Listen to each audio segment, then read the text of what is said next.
Le navire royal Blue Horizon se dressait imposant devant le quai, ses dimensions colossales reflétant la luminosité du soleil du matin. Pour beaucoup, ce navire était un symbole de vacances luxueuses et de démonstration de puissance économique. Pour Elena Cardozo, cependant, cette coque en acier représentait un piège flottant, un scénario où sa vie s'effondrait en morceaux invisibles aux yeux des autres. Aux portes d'embarquement, des photographes occasionnels immortalisaient les sourires des passagers impatients. Elena, 32 ans, aux cheveux bruns ondulés, se cachait presque derrière les lunettes de soleil qu'elle portait, comme si elle voulait passer inaperçue. Je savais que je ne pouvais pas. Il y a 10 ans, elle était considérée comme la femme trophée de Carlos Aragon, 45 ans, un homme d'affaires au regard gris et à l'air supérieur. Il était juste derrière elle, saluant quelques connaissances, affichant ce sourire entraîné qui faisait croire à tout le monde qu'il était un homme fascinant. « Hélène, ma chère », appela-t-il d'un ton ferme, « ne va pas si vite, nous devons nous lever ensemble. » Le cœur d'Elena battait plus vite lorsqu'elle entendit cette voix, non pas à cause de sa douceur, mais à cause de la subtilité de quelqu'un essayant de contrôler chacun de ses pas. Elle a ralenti. À côté de Carlos, tout semblait impeccable. Vêtements chers, langage calculé, influence incontestable. À quelques mètres de là, Camila Dutra, l'épouse d'un des partenaires de Carlos, sourit. Quel beau couple! Elena, ta robe est magnifique. Elena força un sourire. Elle portait une longue robe en soie crème, cadeau de Carlos. Elle n'avait choisi ni la couleur ni le modèle, et il détestait la façon dont cela collait à son corps. Ils montèrent sur le pont où se trouvaient déjà des groupes animés, riant et trinquant au champagne. Elena essaya de prendre une grande inspiration, mais tout ce qu'elle pouvait respirer était l'air lourd de la mer, mêlé à la sensation d'étouffement. Première nuit sur la croisière. Fête, cocktail, conversation au son d'une musique d'ambiance. À l'intérieur du luxueux hall principal, d'imposants lustres étaient suspendus, projetant des reflets argentés sur les visages des invités. Hommes d'affaires, célébrités, tous en tenue élégante. Elena était avec Carlos, qui se déplaçait d'un groupe à l'autre, gardant toujours sa main sur sa taille, comme si c'était un accessoire à montrer. « Carlos, nous devons parler de la réunion de demain », dit Roberto Moreira, un ancien partenaire commercial. « Avez-vous déjà décidé si vous allez investir dans le nouveau projet d'exportation ?»« J'évalue », répondit Carlos en souriant formellement. « Mais nous avons encore besoin d'un plus grand signe de confiance de la part de tes partenaires, Roberto. » Elena écoutait simplement, sans aucun intérêt, jusqu'à ce que le regard de Roberto tombe sur elle. « Et notre cher artiste ? Cela fait longtemps que je n'ai pas vu une de vos expositions, Elena. » Son estomac se retourna. Artiste. Personne ne l'avait appelé ainsi depuis des années. Peut-être ne se souvenait-il même pas qu'avant son mariage, Elena avait été une peintre prometteuse. Le regard de Carlos se durcit, bien qu'il garde un sourire. Elena est très occupée par les questions sociales et philanthropiques. Sa voix semblait sèche. Le message était clair. Parler d'art était un gaspillage. Elena sentit une oppression dans sa poitrine. Il voulait disparaître, mais au lieu de cela, il sourit sans montrer ses dents, faisant semblant d'être d'accord. Alors que la musique de fond s'intensifiait et que l'événement attirait de plus en plus d'invités, Elena a essayé de s'éloigner pour prendre l'air sur le pont extérieur. J'avais besoin d'être seule, au moins un instant. Dès qu'il est monté sur le pont, une douce brise a caressé son visage. Elle s'appuya sur la balustrade, regardant la mer sombre, se souvenant vaguement de l'époque où elle pouvait peindre librement. « Hélène !» La voix de Carlos interrompit ses pensées. « Pourquoi es-tu partie ?» sans me le dire. Elle sursauta, son cœur battant la chamade. Il s'approcha lentement, le visage inquiet. « Tu agis bizarrement.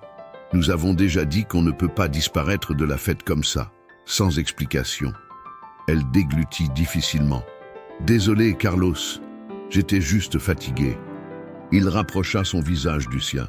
Pour quiconque observe de loin, cela semblerait être un geste romantique, mais en fait, il parlait presque en grognant. « Ne me fais pas passer pour un idiot. Retournez là-bas, souriez et faites votre travail. » La peur se répandit dans le regard d'Helena. Elle hocha néanmoins la tête, ravala sa colère et retourna dans le couloir, marchant doucement pour ne pas faire de bruit. Le lendemain matin, Helena s'est réveillée sous le soleil baignant la suite présidentielle. Les poutres pénétraient à travers les lourds rideaux, dessinant la silhouette de meubles coûteux. Carlos n'était plus au lit. Il était probablement parti tôt pour une réunion impromptue avec ses associés. Elle pensa profiter de la solitude pour chercher quelque chose pour la distraire. Il se dirigea vers le placard dans le coin où il y avait des valises. En cherchant des vêtements, il est tombé sur une petite valise rangée là. Il l'ouvrit, révélant des pinceaux, des peintures et un vieux carnet. Son héritage du passé. Il passait ses doigts sur les pinceaux, se souvenant de l'époque où il passait des heures devant une toile à composer des mondes imaginaires. Son corps tremblait de désir et aussi de peur. Carlos n'avait jamais approuvé son engagement dans la peinture. Pour lui, c'était une perte de temps et une tache sur son statut, quelque chose de indigne. Helena se mordit la lèvre, mais décida de prendre le risque. Il prit le bloc-notes et, avec un crayon, commença à griffonner les lignes d'un visage féminin, le regard désespéré, la main essayant de se libérer de quelque chose d'invisible. Chaque coup faisait battre son cœur plus vite, comme si elle osait enfreindre une règle puissante. Soudain, un bruit derrière la porte. Helena remit tout en place avec sursaut. La porte s'ouvrit et Carlos entra, ses yeux s'écarquillant légèrement lorsqu'il la vit près du placard. « Vous cherchez quelque chose ?» demanda-t-il en fronçant les sourcils. « Une tenue pour aujourd'hui » se déguisa-t-elle, sentant son visage chauffer. Il l'étudia quelques instants, l'air suspicieux, mais il hocha simplement la tête. S'habiller. Rencontrons les Moreiras et les autres invités pour le déjeuner. N'oublie pas de bien te comporter, d'accord? Elle hocha la tête baissée. Cette dernière phrase, « comportez-vous bien », résonna comme une nouvelle menace. Le restaurant réservé à la réunion brillait dans la lumière de midi. Les fenêtres panoramiques offraient une vue fascinante sur l'océan. À table, Helena et Carlos ont rencontré Roberto Moreira et sa femme, Soraya Moreira, une femme toujours attentive aux détails qui l'entourent. « Alors, Carlos, je crois que nous pouvons conclure cet accord d'importation si nous... » commença Roberto en expliquant les chiffres et les projections. Helena regarda son assiette, sans appétit. À un moment donné, Soraya lui toucha la main, attirant son attention. « Ça va, Helena ?» Elle semble si calme. Helena leva les yeux, croisant le regard de Carlos qui la regardait. Il essaya de sourire. « Je suis juste fatigué. Ce navire est énorme et je n'ai pas très bien dormi. » Soraya secoua la tête avec un air de réelle inquiétude. Roberto, de son côté, continua à parler affaires et Carlos replongea dans le sujet. Quelques minutes plus tard, Soraya s'excusa auprès d'Helena, suggérant qu'elles aillent voir la vue depuis le pont supérieur. Roberto et Carlos parlaient. En parcourant les couloirs, Soraya dit « Helena, désolé d'être si direct, mais tu as l'air épuisée et tendue. Ce n'est pas la première fois que je te vois comme ça. » Helena pinça les lèvres. Il pensa dire que tout allait bien, mais quand il regarda les yeux chaleureux de Soraya, il eut envie de s'effondrer. Et si elle était la seule personne digne de confiance dans ce monde apparemment petit? « Je traverse une période difficile, » murmura-t-il. « C'est compliqué. Tu veux me le dire ?» insista Soraya, en posant doucement sa main sur son épaule. « C'est juste que Carlos peut être trop contrôlant, » dit Helena évasivement, choisissant ses mots. « Parfois, je me sens étouffée. » Soraya soupira. « Je comprends, mais si tu as besoin d'aide, je suis là, d'accord ?» Le visage d'Helena s'illumina pendant une seconde. C'était un tel soulagement de savoir que quelqu'un la voyait au-delà du rôle d'épouse trophée. Tard dans l'après-midi, Helena s'échappa à nouveau sur le pont, échappant au bavardage incessant. Il regardait la mer, teintée de tons roses par le coucher du soleil. Cette étendue bleue lui rappelait une toile inachevée. Il a pensé à revenir au croquis. Mais que se passerait-il si quelqu'un la voyait?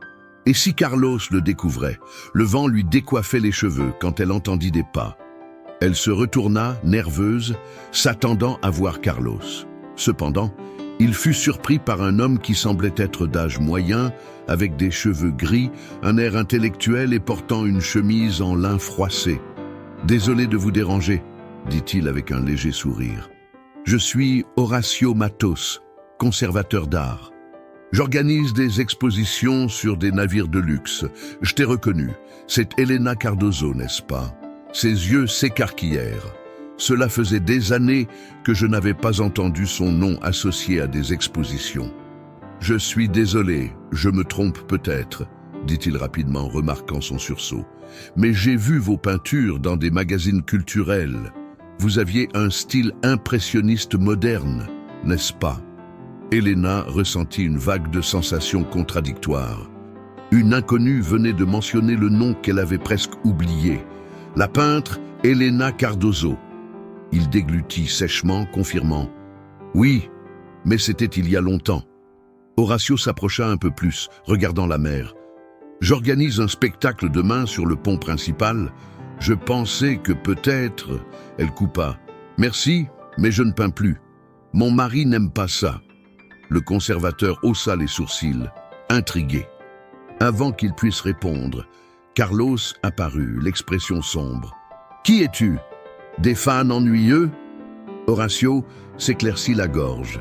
« Désolé, je ne voulais pas vous déranger. Je suis Horacio Matos, commissaire de l'exposition d'art à bord.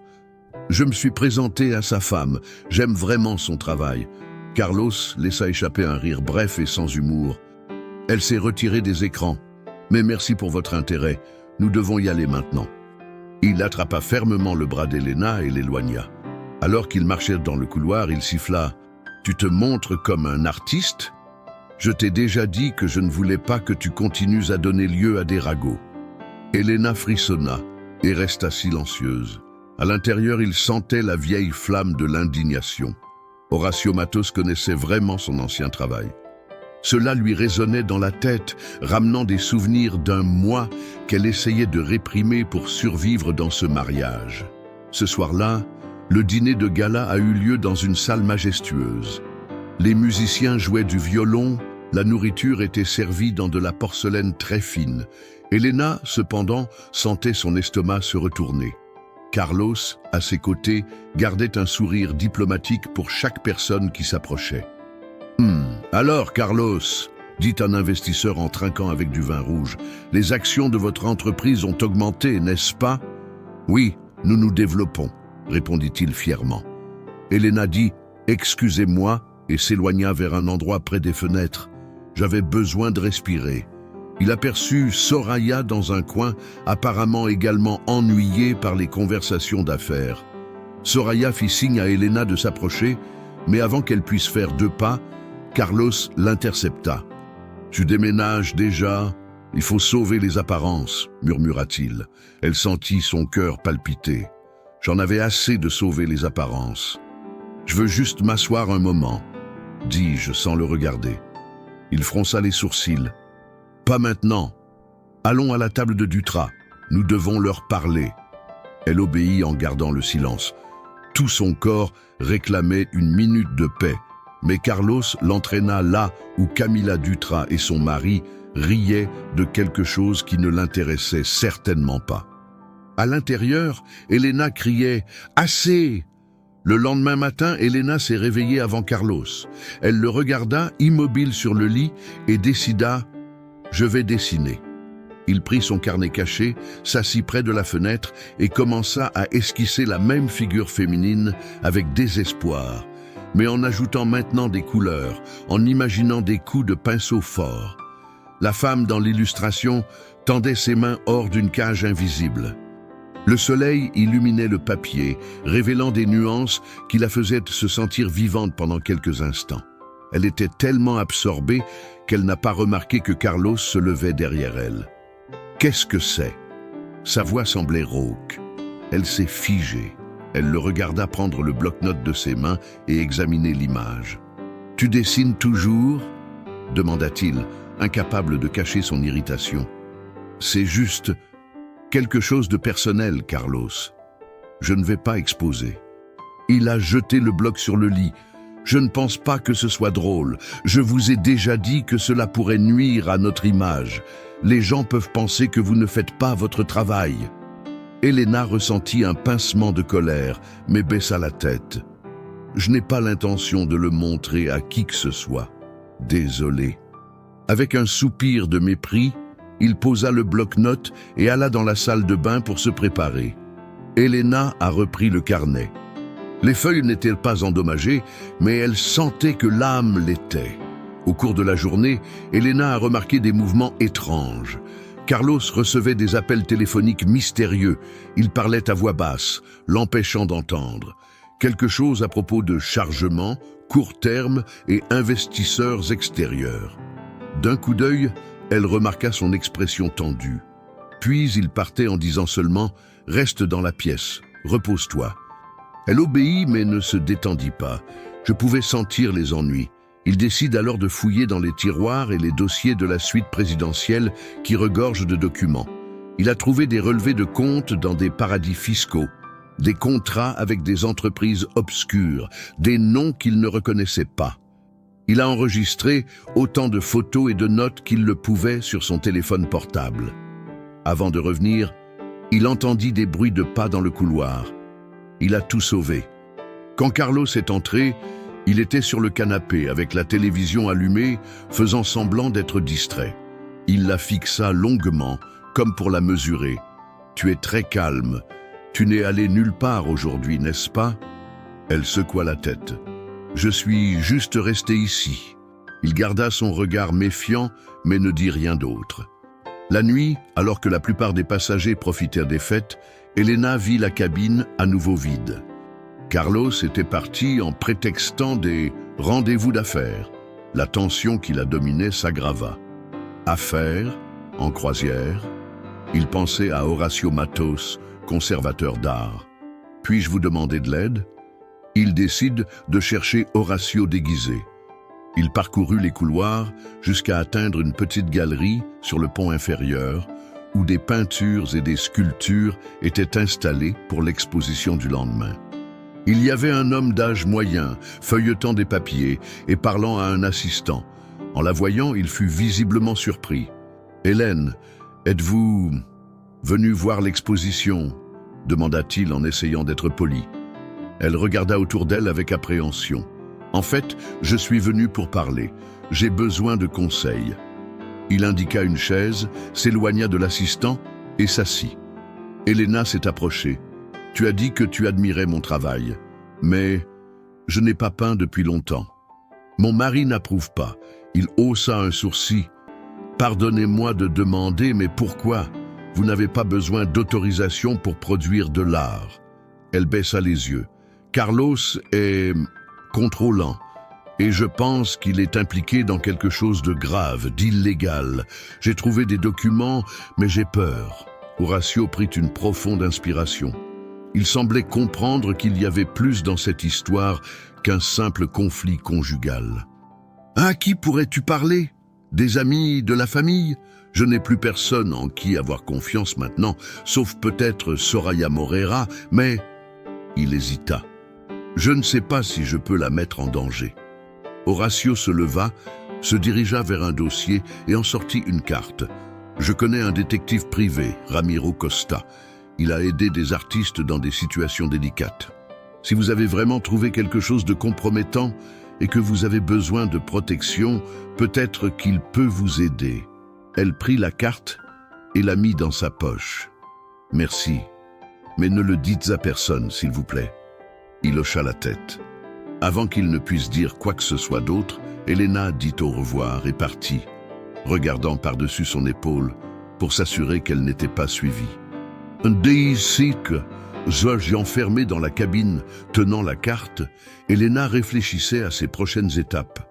Appeler un inconnu? Et si c'était un risque plus grand? Mais qu'avait-il à perdre? Il prit une grande inspiration, prit son téléphone portable et composa un numéro. « Bonjour » répondit une voix ferme. Ramiro Costa parle. « Monsieur, je suis Elena. J'ai reçu votre contact de la part d'Horacio. Je pense que mon mari est impliqué dans un crime et j'ai besoin d'aide. » L'enquêteur a gardé un ton calme. « Je comprends. Où es-tu en ce moment ? » « En croisière, mais nous allons accoster dans un port dans 2 jours. Je pense que je peux débarquer. » « Bien sûr. Lors du débarquement, nous nous retrouverons dans un lieu public. Aurez-vous des documents ? Preuves ? Oui, je l'ai fait. Je photographierai tout. » Il a laissé des instructions sur le lieu et l'heure du prochain port, demandant la plus grande discrétion. Elena tremblait de la tête aux pieds lorsqu'elle a terminé l'appel. Elle se sentait comme une traîtresse envers son propre mari. Mais la vérité était que Carlos l'avait trahi en premier, de toutes les manières possibles. Le lendemain matin, Elena a intensifié sa collecte de preuves. Il a pris des photos de contrats étranges et a enregistré des PDF suspects sur son téléphone. Il a également rassemblé le peu d'argent qu'il avait sur lui. Carlos, méfiant, l'interrogea. « On dirait que tu as fouillé dans mes affaires. » Elle a nié, affirmant qu'elle cherchait simplement un remède contre un mal de tête. Il la regarda avec ce regard sauvage, mais ne trouva rien en vue. Les heures s'éternisaient dans une anticipation insupportable. Carlos l'a forcée à l'accompagner à un autre déjeuner avec des partenaires. Elle était pure formalité. Elle répondait aux questions avec un sourire, mais son cœur battait fort. Le temps viendra pour moi d'être libre. La nuit, Elena pensait à prévenir Soraya, mais elle avait peur de l'impliquer. Elle a préféré garder le silence. Si tout se passait bien, l'enquêteur l'aiderait à dénoncer Carlos et elle disparaîtrait suffisamment longtemps pour qu'il ne puisse pas la retrouver. Finalement, le navire jette l'ancre dans le port. Les touristes étaient pressés, certains pour des visites, d'autres pour rester quelques heures dans la ville. Carlos, avec une expression sérieuse, avertit « Restez sur le bateau, je ne serai pas long, mais ne partez pas d'ici. As-tu compris ?» Elena obéit, faisant semblant de se conformer. Dès qu'il fut parti, il quitta la cabine, se fondant dans la foule des passagers, descendant la rampe le plus discrètement possible. Sur la terre ferme, il sentit un souffle de liberté dans sa poitrine. Il a pris un taxi jusqu'au point de rendez-vous avec Ramiro. Il le trouva dans un café simple et animé. Lui, un homme d'une 50aine d'années, mal rasé, au regard perçant, était assis à une table avec un ordinateur portable ouvert. Quand il la vit, il lui fit un signe subtil de la main. « Hélène » salua-t-il à voix basse. « Avez-vous réussi à rassembler du matériel ?»« Oui. » Elle lui tendit le téléphone portable déverrouillé.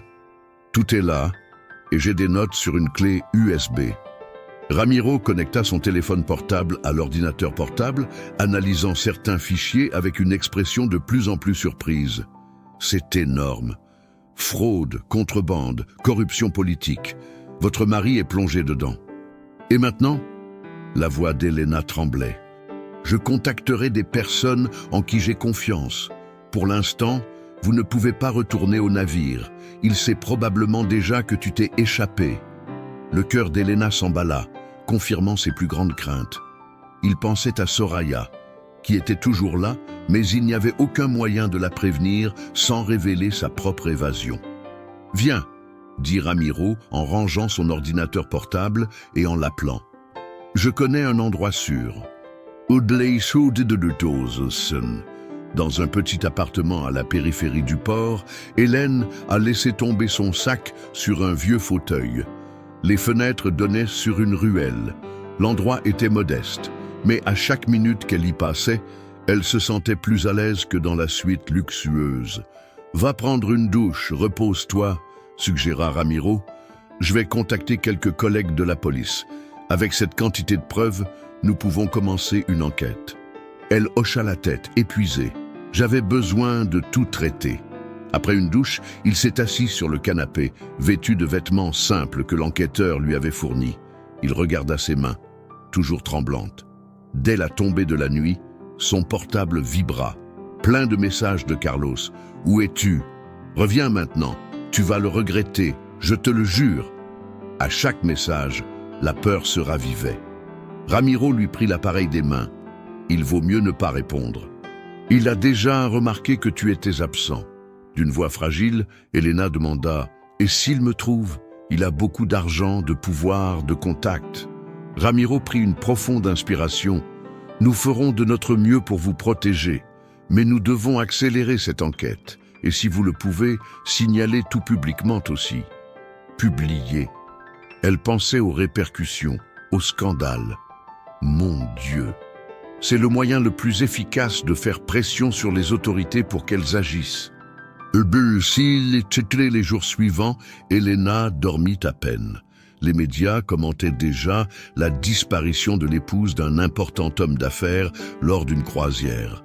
Carlos est apparu en pleurs à la télévision nationale, jouant le rôle du mari secoué. « Elena, mon amour, si tu m'entends, reviens.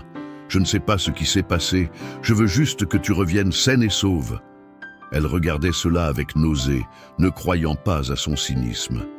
Les journaux à sensation ont spéculé qu'elle pourrait avoir un amant ou être impliquée dans un vol, le tout manipulé par l'influence de Carlos. Ramiro la rassura. « Cette tactique de diffamation est courante. Ne soyez pas ébranlés. » Pour faire face à la situation, Elena a griffonné sur un bloc-notes qu'elle avait acheté dans une papeterie à proximité. L'art était redevenu son espace de respiration, même s'il dessinait désormais des lignes plus sombres, représentant l'angoisse, les barreaux et les yeux larmoyants. En revanche, l'enquêteur était occupé à mener des enquêtes, en faisant appel à des contacts fiables au sein de la police.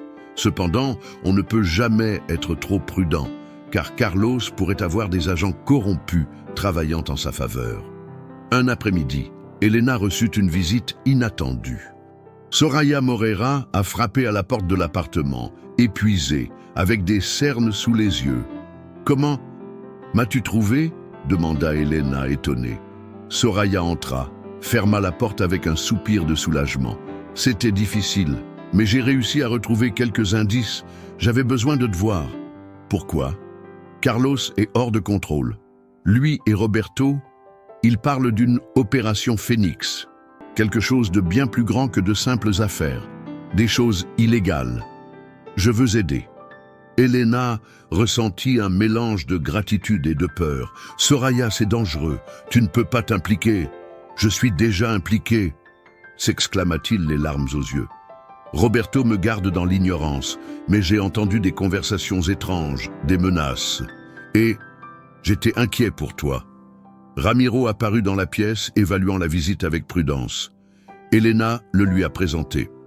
Soraya a ensuite expliqué tout ce qu'elle savait, confirmant que le réseau criminel s'étendait bien au-delà de Carlos et Roberto, englobant des politiciens, des juges et des hommes d'affaires de haut rang. Ils ont un nom pour ce groupe puissant. Le Conseil, murmura Soraya en tremblant. Je ne sais pas qui ils sont exactement, mais Roberto les craint plus que la loi. Ramiro fronça les sourcils. Cela complique les choses. Nous devons rassembler encore plus de preuves, et vite. Elena vit Soraya retenir un cri. Je retourne à la croisière en faisant semblant d'être normal. Mais, Elena, si je découvre autre chose, je te le ferai savoir. Ils ont échangé une accolade. Soraya est partie aussi furtivement qu'elle était arrivée. Les jours suivants furent de plus en plus étouffants. Elena dévorait chaque nouvelle, bouleversée. Carlos a intensifié sa campagne de diffamation contre elle, en faisant des gros titres sensationnalistes l'accusant de tout ce qui était possible. Malgré cela, Ramiro a continué à enquêter avec détermination, échangeant des informations avec des délégués honnêtes qui n'avaient pas encore été achetés par le Conseil. Hélène, tourmentée, essayait de garder la raison en peignant. Par inadvertance, ses peintures, improvisées sur de grandes feuilles de papier, ont pris l'allure d'une dénonciation. Il a commencé à inclure des symboles qu'il avait vus dans les documents de Carlos, des chiffres, des noms cachés, comme s'il essayait de purger les démons de son esprit. Alors que l'appartement semblait l'étouffer complètement, Elena eut une idée audacieuse. Ramiro, et si j'exposais ces tableaux dans une galerie, pas seulement comme art, mais comme dénonciation publique? Ils ne pourront pas l'ignorer si cela devient un sujet de médias culturels. Ramiro la regarda pensivement. C'est dangereux, vous vous exposerez beaucoup. Je suis déjà exposé, et plus les répercussions sont grandes, plus il leur est difficile de me faire taire. Il comprenait la logique, même si c'était risqué. Les roues ont commencé à tourner pour organiser un événement soudain où elle pourrait révéler ce qu'elle avait découvert. Le grand jour de l'exposition est arrivé. Grâce au contact de Ramiro et de quelques journalistes indépendants, Elena a réussi à obtenir un espace dans une galerie alternative, célèbre pour accueillir des artistes émergents et des expositions expérimentales. L'endroit n'était pas immense, mais il avait de la crédibilité. Les murs étaient couverts d'œuvres d'Elena, toiles, affiches, dessins qui mélangeaient l'esthétique artistique avec de vrais documents sur la conspiration.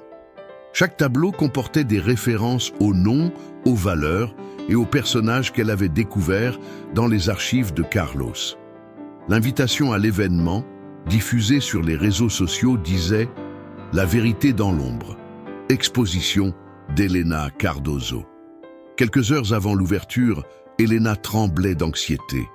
Il portait des vêtements simples, presque décontractés, mais il y avait une fermeté dans son regard qui n'avait jamais été vue auparavant.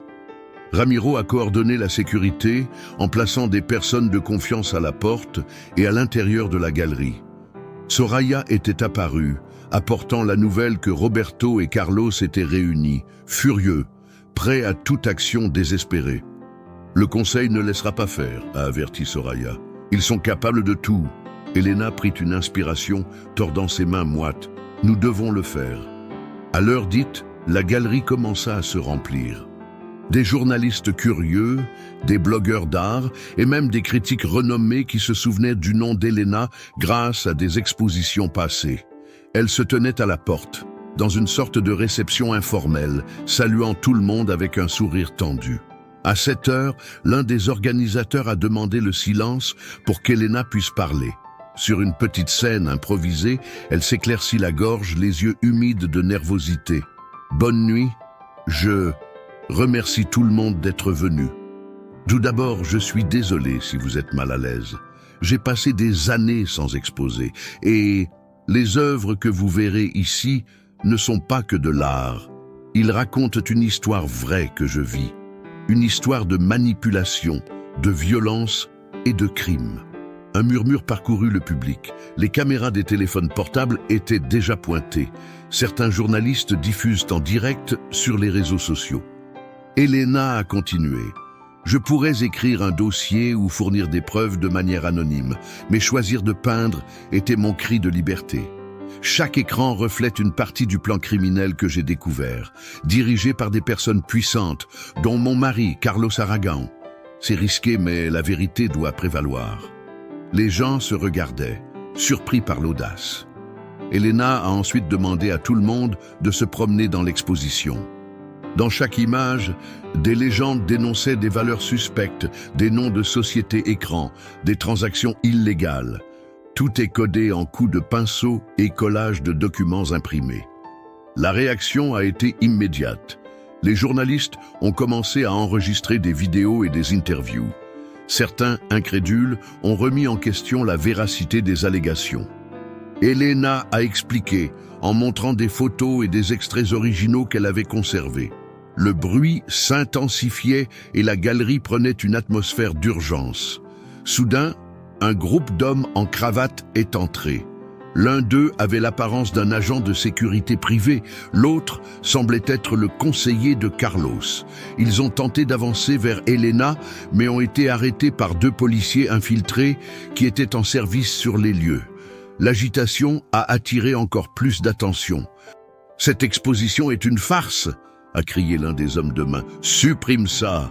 Elena recula, effrayée, mais Ramiro apparut à côté d'elle, montrant une pièce d'identité de police. L'événement est légal, et Madame Elena a la preuve des accusations.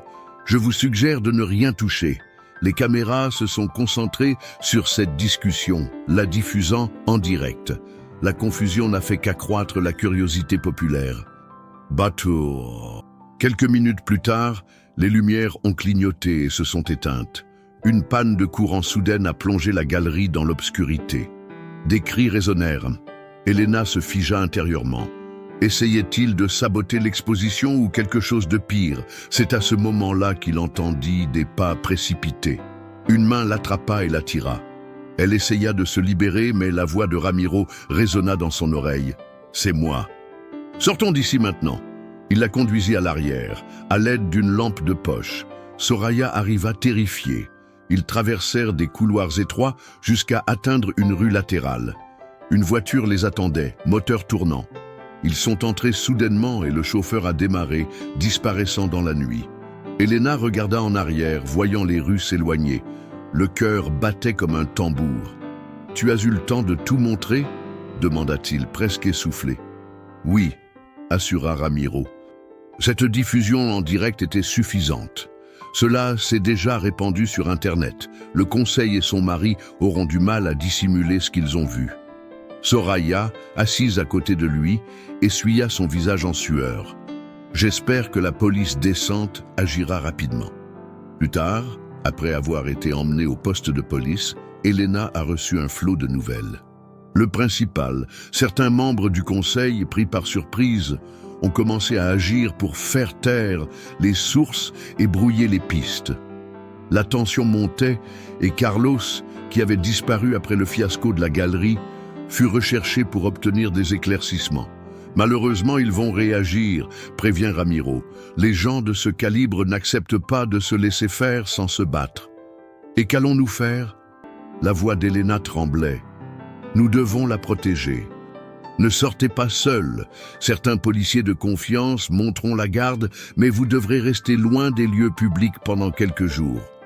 Elena avait envie de pleurer. Je pensais qu'en exposant tout, je serais immédiatement libre. Mais la vérité est que ce n'était que la première bataille. Soraya, debout, parlait au téléphone, essayant de découvrir où se trouvaient Roberto et Carlos.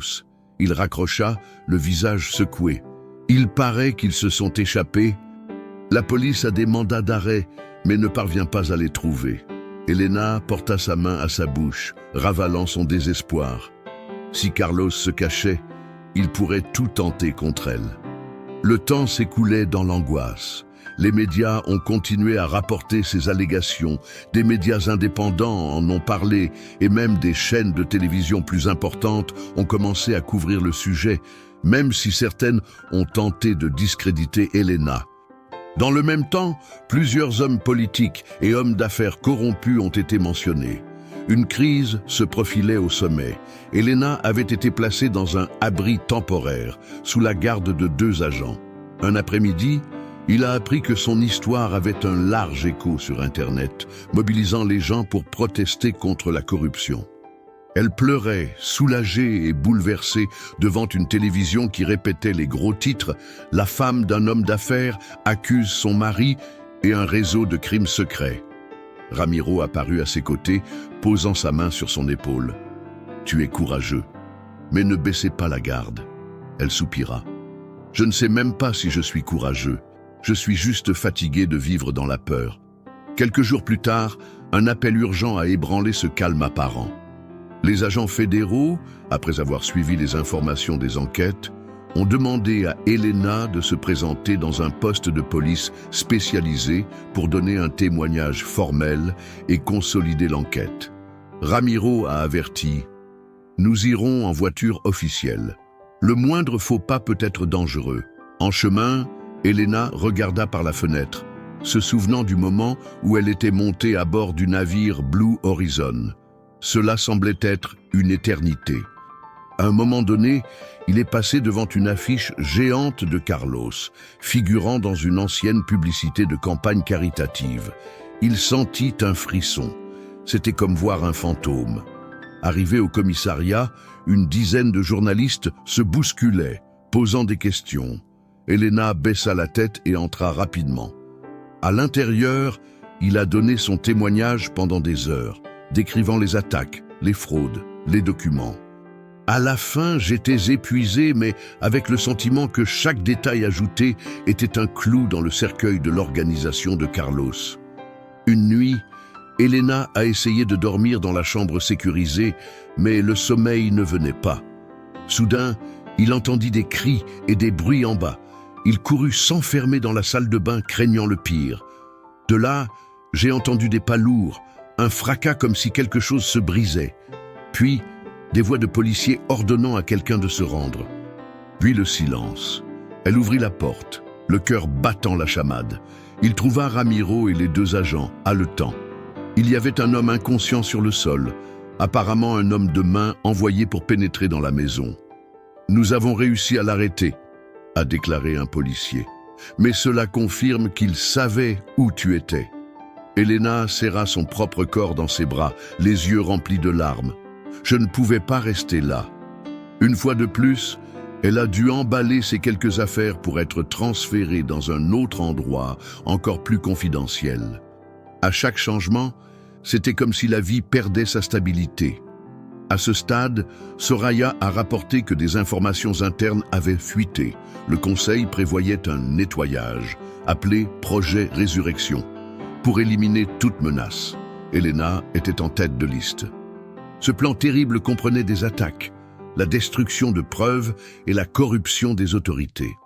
Quand Elena l'a découvert, ses jambes ont failli lui céder. Elle se souvenait du tableau qu'elle avait peint, représentant une femme enchaînée, et sentait qu'elle était toujours liée par les chaînes de la peur. Mais il a décidé de ne pas céder. Il rassembla ses affaires et s'enfuit à nouveau, ne comptant que sur Ramiro et quelques alliés. Au milieu de ce chaos, une lueur d'espoir a émergé. Les gros titres surgissaient, un scandale de corruption touche les hauts gradés. La police lance une opération contre un réseau secret d'hommes d'affaires. Plusieurs personnalités importantes ont été arrêtées. Des hélicoptères de presse ont filmé les mouvements de la police. Le pays a commenté avec indignation l'énormité des crimes. Elena, en cachette, apprit que Roberto avait été capturé, mais Carlos et quelques complices s'étaient échappés. L'image de son mari, autrefois un philanthrope respecté, apparaît désormais dans des rapports qui le désignent comme un fugitif. Elle craignait une ultime riposte. Un coup de désespoir. Au crépuscule, par une journée nuageuse, Elena a reçu un appel d'un numéro inconnu. Il répondit avec hésitation. « Hélène », dit la voix. C'était Carlos. Son cœur s'emballa. « Tu m'as détruit dans les médias. Il a détruit tout ce que j'ai construit. » « Pourquoi ?» Elle retint son souffle, surprise qu'il ait obtenu le numéro. « Carlos, toi !» Je n'ai dit que la vérité. Je ne pouvais plus supporter ses mensonges et son agressivité. Il laissa échapper un rire dur. « Tu penses avoir gagné ? Qui vivra en paix ? Je dois me rappeler que je suis toujours ton mari et que je le serai toujours. » Elena sentit la terreur lui parcourir l'échine. « Tu ne m'intimideras pas. » Il sourit cyniquement. « On verra. » Il a raccroché. Elle a laissé tomber son téléphone en tremblant. Ramiro s'approcha. Qu'est-ce qu'il y avait? Il m'a appelé. Il a dit que... Elle n'a pas pu finir. Ramiro serra les poings. Ça veut dire qu'il est tout prêt. Nous redoublerons de vigilance. Le lendemain, Elena a reçu un appel pour se présenter à une conférence de presse aux côtés des délégués fédéraux et des procureurs, afin de renforcer les accusations contre Carlos et le Conseil. Elle a hésité, mais a compris la nécessité de maintenir la pression publique. Ramiro et Soraya étaient d'accord. Sur le lieu de l'événement, les flashs des appareils photo retentissaient partout. Elle était assise à une longue table entourée de dignitaires. Un délégué a apporté des précisions sur les enquêtes, confirmant l'existence d'un réseau de blanchiment d'argent, de trafic d'influence et même de tentatives d'assassinat de témoins. Quand ce fut le tour d'Elena de parler, elle ravala la boule dans sa gorge. Pendant des années, j'ai vécu sous la manipulation et les abus. J'ai finalement pu rassembler des preuves. Je demande que la justice reste ferme. J'espère que les femmes qui traversent une situation similaire trouveront du courage et de l'aide. L'agitation fut instantanée. Certains journalistes ont lancé des questions, mais l'équipe de sécurité a rapidement mis fin à la conférence de presse, craignant des incidents. Peu après cet acte public, Soraya reçut un message de Roberto, alors en prison, lui disant « Carlos vient la chercher, soyez prudents ». L'avertissement était vague mais terrifiant. La police a déplacé Elena vers un autre endroit, une maison protégée dans une zone reculée. Le siège se resserrait. Une nuit de pleine lune, Hélène, seule dans sa chambre, se remit à peindre. Il a choisi une grande toile, aux couleurs denses, projetant l'image d'un phénix brûlé, mais renaissant de ses cendres. Il y a passé des heures, jusqu'à l'aube. « Je ne les laisserai pas m'effacer », murmura-t-il. La recherche de Carlos s'est intensifiée. Des hélicoptères de la police ont survolé des ports et des pistes d'atterrissage clandestines. Tout le pays en parlait, c'était le plus grand scandale de corruption depuis des décennies. Un réseau si vaste qu'il impliquait des juges, des députés, des hommes d'affaires et même des célébrités. Pendant ce temps, Elena essayait de garder son esprit occupé. Ramiro a déclaré qu'ils avaient déjà suffisamment de preuves pour un processus gigantesque et que sans aucun doute, une grande partie du conseil serait renversée. Cependant, elle était affligée. Pourquoi n'ont-ils pas encore attrapé Carlos? C'est dans cette atmosphère tendue que la carte finale est tombée. Un informateur a déclaré à la police que Carlos avait un cargo prêt à partir cette nuit-là. J'essayais de fuir le pays. Les autorités ont planifié une embuscade au port. Ils ont demandé à Elena de rester en sécurité, mais vers minuit, Elena a reçu un appel anonyme. Une voix déformée dit « Il a kidnappé Soraya. Venez à l'entrepôt 4 sur la jetée où elle mourra. » Elena se figea. Soraya, la seule amie fidèle, retenue en otage. J'avais besoin d'aide. Il a prévenu Ramiro qui a appelé la police. Une opération de sauvetage a été organisée à la hâte. Sur le chemin, Hélène tremblait, son esprit était en ébullition. Et si c'était un piège? C'était probablement le cas, mais il n'y avait toujours pas d'autre choix. Les voitures sont arrivées au quai sombre. Les policiers sont restés silencieux. Elena, contre la volonté de Ramiro, voulait continuer, car la voix anonyme avait exigé sa présence. Il entra dans un grand entrepôt, éclairé par quelques lampes, avec une odeur de rouille et de sel. Au centre, il vit Soraya attachée à une chaise, les yeux pleins de terreur. Carlos est apparu à côté de lui, armé. Son visage était hagard, plein de ressentiment. « Enfin, ma chère, dit-il ironiquement en pointant l'arme sur Elena. « Tu es venue seule ?» Elle garda sa voix tremblante, mais le regarda. « Laisse Soraya tranquille. C'est avec moi que tu veux t'installer. » Il rit amèrement. « Toi et ton exposition de art sale avez ruiné ma réputation. Et tu penses que je vais te permettre de continuer à vivre librement après tout ça ?» Ses jambes étaient faibles, mais elle se força à ne pas s'effondrer. Derrière des cartons empilés, Ramiro et les policiers se déplaçaient furtivement. Carlos, remarquant un mouvement, attrapa Soraya et lui mit le pistolet sur la tempe. « Encore un pas et je vous tue tous les deux. » La terreur était gravée sur le visage d'Elena. Elle a levé les mains. « Arrête, Carlos, je me rends. Mais s'il vous plaît, laissez Soraya partir. Ce n'est pas sa faute. » Il pressa le canon contre la tempe de Soraya, qui pleurait, pétrifiée. « Fermez-la !» cria-t-il. « Tu as toujours été si faible, Elena, si insignifiant. Tu pensais qu'un tas de gribouillis te sauverait de moi ?» La haine et la souffrance qu'elle contenait depuis des années explosèrent en elle. « Ce ne sont pas des gribouillis, » répondit-il avec une fermeté inattendue. « C'est de l'art, c'est vrai, et je ne me tairai pas. » Un coup de feu retentit. La balle a touché une boîte en métal à côté d'Elena, ricochant. Elle se jeta au sol, haletante. La police et les voyous ont échangé des coups de feu. Au milieu du chaos, Elena rampa jusqu'à Soraya, qui était immobile mais indemne. Il essaya de libérer les liens, et Carlos tira à nouveau, frôlant l'épaule d'Elena. Une douleur brûlante envahit son corps, mais elle persista jusqu'à ce que, avec force, elle brise les nœuds. Ramiro et 2 agents sont apparus derrière Carlos en criant « Lâchez votre arme !» Au milieu des coups de feu, Carlos a tenté de s'enfuir. Il sortit en boitant par une porte latérale, laissant derrière lui des échos de fureur. Soraya serra Elena dans ses bras, toutes deux tremblantes. La police les a poursuivis. Après quelques minutes de tension, la nouvelle est arrivée à la radio. « Suspect arrêté !» a crié un policier. Elena, respirant en sanglots, s'effondra sur le sol de l'entrepôt. Soraya et Ramiro se sont agenouillés à côté d'elle, essayant d'arrêter le saignement de son épaule. Le bruit des sirènes envahit la nuit. Finalement, Carlos a été capturé. Les semaines suivantes se sont transformées en un long processus de récupération pour Elena. Tout d'abord, la blessure à l'épaule qui, heureusement, n'était pas grave. Ensuite, la réouverture de vieux traumatismes psychologiques. Il faisait des cauchemars, il se souvenait des cris de Carlos, de la gifle sur le bateau, des regards moqueurs. Mais il y avait un baume, les messages de soutien qui arrivaient d'innombrables femmes qui s'identifiaient à son histoire, ainsi que l'avancement de la procédure pénale contre Carlos, Roberto et une grande partie du Conseil. Des reportages font état de procès imminents et de preuves accablantes.